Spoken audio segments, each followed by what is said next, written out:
All right, guys, so we got the ETENWOLF. This is the tire gauge probe, the T300. Check that out. So a couple things. It gives 3 to 200 PSI. It's within 0.5 PSI for the accuracy. And temperature, you're going to get a good rating between -4 and, -4 and 165 degrees Fahrenheit. And it does have airlock technology, which is kind of cool.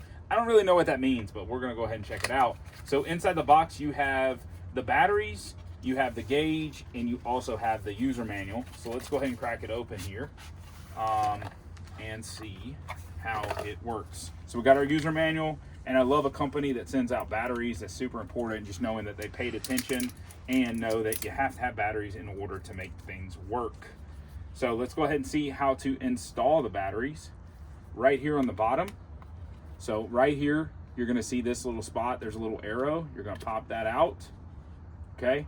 And then we're gonna be looking on the inside here, which is gonna show positive and negative. And right here on the bottom of it, I know it's super hard to see. Right there, there is a positive and a negative. So we're gonna drop our battery in just like that.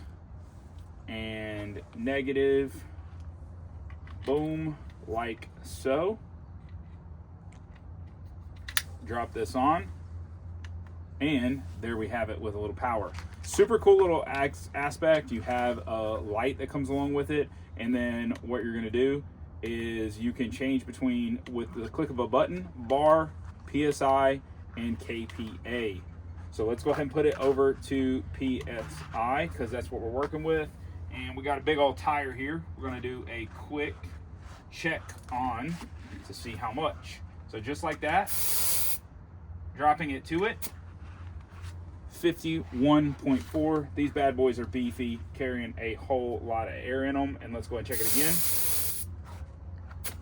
54.2. You can see, and you can change it to, let's say KPA. It'll show you 353, bar 3.53. And then back to PSI. It is that simple, guys. This is really nice, easy, compact, no problems right there. Something you can keep in any vehicle to not have any issues. Guys, check out the ETENWOLF. This thing is really nice. Got to get one. Check it out.